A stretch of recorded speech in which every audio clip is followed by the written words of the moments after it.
Hello everyone, and welcome to my CBS Full Today channel. I hope everyone is having a wonderful day. Before we begin, please hit the subscribe button and give this video a thumbs up. His MY family. Kane's secret bloodline and Claire's true brother Rock's Y&R. DNA shock. Genoa City has survived commercial wars, long-buried affairs, and backstabbings that tore families piecemeal. But nothing could have prepared it for the disclosure that exploded like a seismic blast through the Newman, Chancellor, and Winters patrimonies. What began as a routine background check entwined into an inheritable agony that rewrote family trees, destroyed commitment, and forced two people, Kane Ashby and Claire Grace, to defy a verity neither of them was prepared to face. They were bound by blood. Family and family. A secret buried for decades, defended by fossils, and eventually exposed by a single beachfront of DNA. Kane Ashby had always lived his life with questions. Raised believing he was the natural son of Colin Atkinson, Kane's history had no way felt stable. Colin's manipulations, his felonious instincts, and his emotional absence left Kane with scars that no way completely healed. Over the times, Kane had learned to survive by reinventing himself: hubby, businessman, father, exile, and survivor. But despite all the reinventions, there was always an imperturbable feeling that commodity about his origin story didn't add up. Too numerous half-trueness. Too numerous fugitive answers. Too numerous moments where Colin had looked at him not with pride, but computation. Those dubieties resurfaced when Victor Newman still ordered a discreet DNA inspection, one of numerous he routinely commissioned to cover the Newman conglomerate from informers and hoaxers. What Victor didn't anticipate was that Kane Ashby's inheritable profile would flag as a partial match to another test formerly in the system. That test belonged to Claire Grace.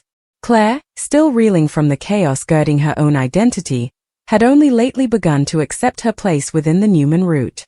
Her life had been defined by manipulation, emotional exertion, and unanswered questions about who she really was.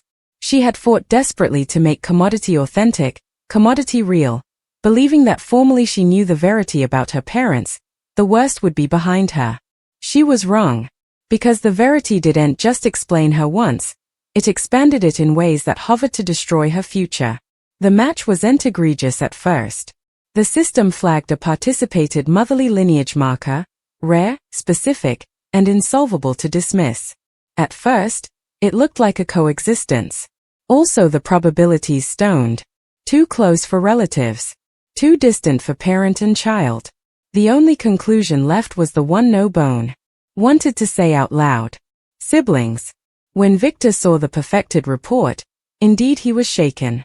Victor Newman had seen everything, or so he allowed. But this wasn't just another secret affair or illegitimate child. This was a precisely concealed birth that tied Kane Ashby directly into a family history far more important and dangerous than anyone realized. The counter-accusations were staggering.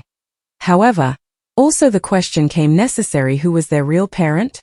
If Kane and Claire were siblings, the answer lay buried in a chapter of Genoa City history that had been designedly cancelled. Decades before, a youthful woman had arrived in city under an assumed name.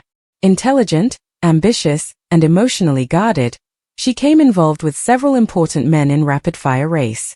Her connections were discreet, violent, and short-lived. When she left city suddenly, she took further than recollections with her. She took secrets that would alter lives ever.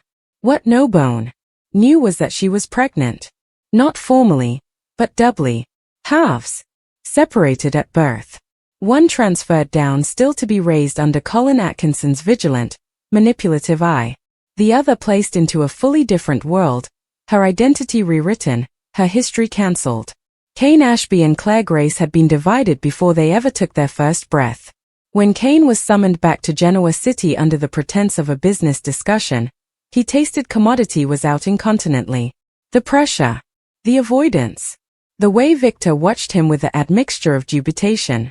And commodity dangerously close to lament.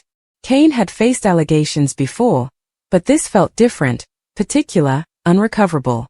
When the verity was eventually revealed, it didn't come with theatrics or crying. It came with silence. A train slid across her office. Pages filled with inheritable data. Cold. Clinical. Enduring. Kane didn't need to read every word to understand the conclusion. Claire was his family. The shock was paralyzing. Kane's entire identity fractured in a moment. Colin Atkinson, the man who had controlled, deceived, and emotionally abused him, wasn't his natural father. That disclosure alone would have been enough to unravel him. But learning that he'd a family, one who had been living bare long hauls down, one who had suffered her own interpretation of manipulation and identity theft, was unsupportable. Every participated instinct, every unexplained familiarity, every moment of pressure between them suddenly made horrifying sense. For Claire, the disclosure was disastrous. She had formally plotted to establish herself as further than a pawn in other people's games. Learning that Kane was her family didn't feel like gaining family, it felt like losing control each over again. Her life, formerly more, had been rewritten without her concurrence. The wrathfulness came first. Wrathfulness at the grown-ups who made these opinions. Wrathfulness at the Fosses. Wrathfulness at the way her autonomy had been stripped from her again and again. But beneath the wrathfulness was grief. Grief for a knowledge she no way had. A bond she no way knew. A family who had been walking through life carrying the same unanswered questions she had. The fallout was immediate and merciless. Lily Winters was blindsided by the counter-accusations. Kane's history had formerly caused her bottomless pain, but this disclosure forced her to reevaluate everything she allowed. She knew about the man she formerly loved. Jill Abbott, always quick to connect blotches others missed, began digging into old records, old sanitarium logs, and sealed relinquishment lines. What she uncovered verified the worst. Multiple important numbers had intrigued to hide the verity. This wasn't one taradiddle, it was a conspiracy. Colin Atkinson, brazened at last, didn't deny it. His silence was evidence enough. He'd known Kane wasn't his natural son. He'd taken him anyway, raised him anyway, used him anyway. And when pressed about Claire, Colin revealed just enough to make it clear that he hadn't acted alone. Others had paid to keep the verity buried. Names were suggested not spoken, but Victor Newman knew exactly who they were. The Newmans were intertwined. Not directly in the separation, but in the cover-up that followed. As Genoa City reeled, Kane and Claire were forced into propinquity neither of them wanted nor could avoid. Every commerce was loaded with implied emotion. Recognition without memory. Connection without history. They were natives bound by blood, floundering to understand what that meant. Kane wanted to cover her, artificially, fiercely, indeed, though he didn't yet know how. Claire defied, alarmed that allowing herself to feel anything would only make the eventual treason worse. But the verity had an instigation of its own. As further records surfaced, it came clear that their natural mama had failed times before, taking the full story with her. There would be no check, no explanations, no justifications, just the reality of what had been done to them. 2 lives diverted, 2 individualities manipulated, 2 people burgled of a participated knowledge. And yet, in the wreckage, commodity unanticipated surfaced. Choice. For the first time, Kane and Claire weren't being told who they were. They weren't being controlled or deceived. They were being given the verity, and the freedom to decide what to do with it. Whether to walk down. Whether to make commodity new. Whether to review family on their own terms. Genoa City would no way be the same. Power structures shifted. Old alliances cracked. Trust eroded. The disclosure of Kane's true birth placed him in the crosshairs of forces that suddenly saw him not as a stranger, but as a trouble. And Claire, formerly dismissed as a pawn, now stood at the center of a lineage that made her insolvable to ignore. 2 siblings. 1 secret. A continuance of consequences. And as the echoes of the DNA shock gurgled outward, one verity came insolvable to deny. Blood may define where you come from, but it doesn't decide who you come. Genoa City had learned that assignment the hard way. And the story of Kane Ashby and Claire Grace was only just beginning. The pressure in Genoa City no longer coddled, it crepitated. Every rumored discussion, every unrestricted door meeting carried the same implied question: who differently is connected to this? Secrets had a way of carrying like living effects, multiplying when exposed, and the verity about Kane Ashby and Claire Grace had come the kind of disclosure that refused to stay contained. Victor Newman convened a private meeting at the estate, summoning only those he trusted, or those he demanded to watch nearly. Lines were spread across the table, timelines lapping, names circled in red. The further Victor studied the substantiation, the clearer it came that this wasn't an insulated deception. This was a long-term strategy executed by people who understood power, character, and the value of silence. Someone had decided decades ago that Cain and Claire were arrears, not children. What unsettled Victor most wasn't the atrocity of the decision, it was the perfection. Every move had been calculated. Separate the halves. Place one with Colin Atkinson, a man fluently controlled through plutocrat and influence. Place the other into a system that could be reshaped as demanded. Examine both from a distance. Ensure neither ever learned the verity. The plan hadn't just worked, it had endured. Until now. Cain's wrathfulness stoned into clarity. He stopped replying emotionally and began asking questions that demanded answers. He requested full access to Jill Abbott's findings and hired an independent forensic chronologist to inspection the DNA substantiation from scratch. However, he wanted every thread pulled into the light, if his life had been manipulated. No more partial trueness. No more hypotheticals. The results were worse than anticipated. The expanded analysis verified the stock connection beyond mistrustfulness, but it also revealed a suppressed inheritable marker linking them to a lineage that bisected with an old Genoa city dynasty allowed to be dormant. This wasn't just about family, it was about heritage, legality, and control. Someone had buried this verity because it hovered to destabilize the balance of power at the time. Claire plodded with the counter-accusations. She had spent her entire life feeling like a stranger, someone constantly trying to earn her place in a world that no way completely accepted her. Now she was being told that her birth connected her to a heritage that could change how everyone saw her overnight. But rather of commission, it felt like another trap. She didn't want status handed to her by a once soaked in falsehoods. She wanted choice. Victoria watched Claire scuffle with that conflict and honored the peril. Genoa City had a way of devouring people who didn't understand the cost of power. Victoria tried to prepare her, not by giving orders, but by participating hard-earned verity. Pedigrees opened doors, but they also painted targets. And right now, Claire had further eyes on her than she realized.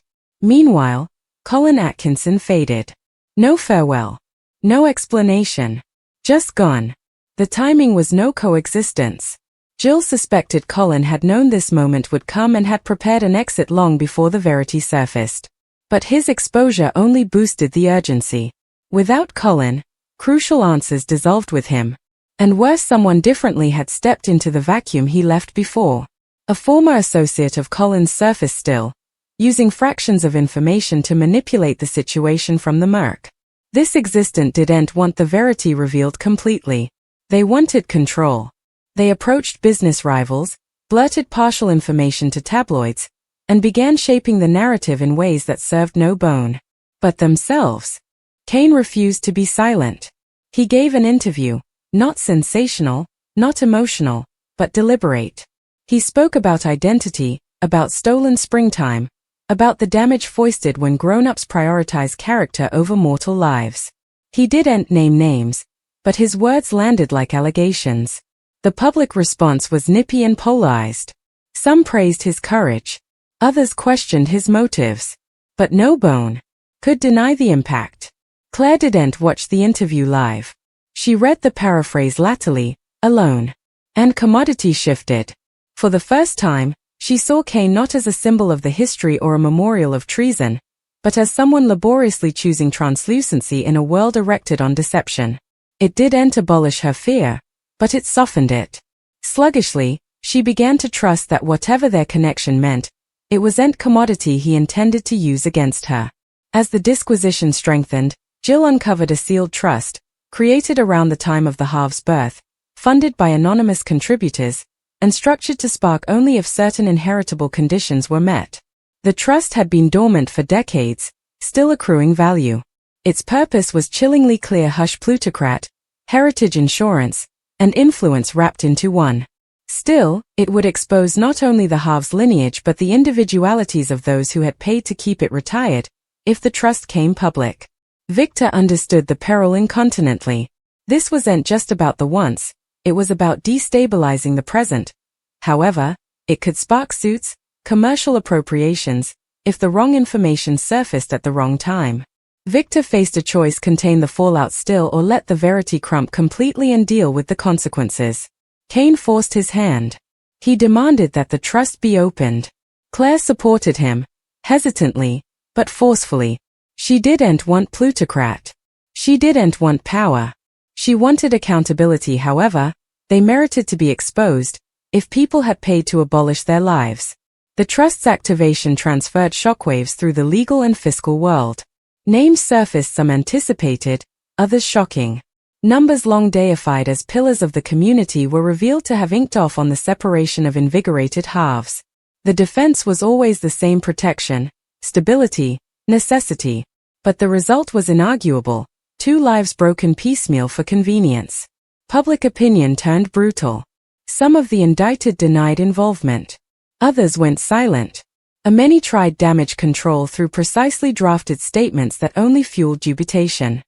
Genoa City came a battleground of reports, with Cain and Claire at the center whether they wanted to be or not. The emotional risk was grim. Cain scuffled with guilt that he'd lived freely while Claire endured manipulation.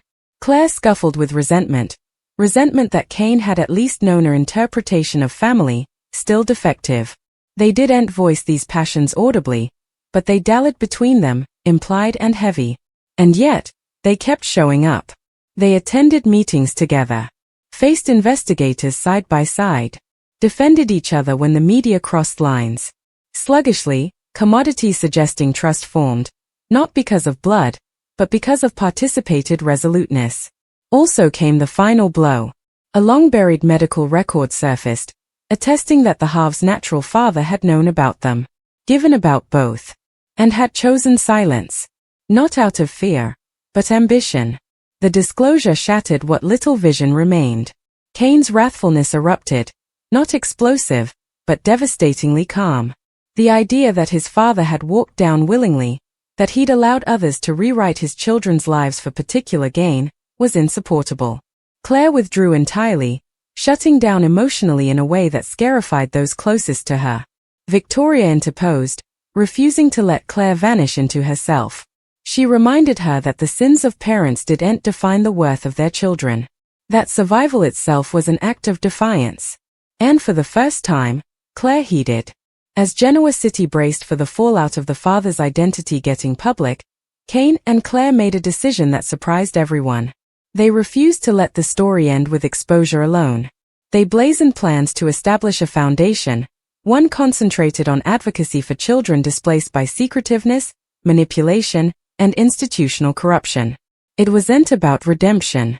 It was about recovery, turning their pain into commodity that couldn't be exploited or cancelled.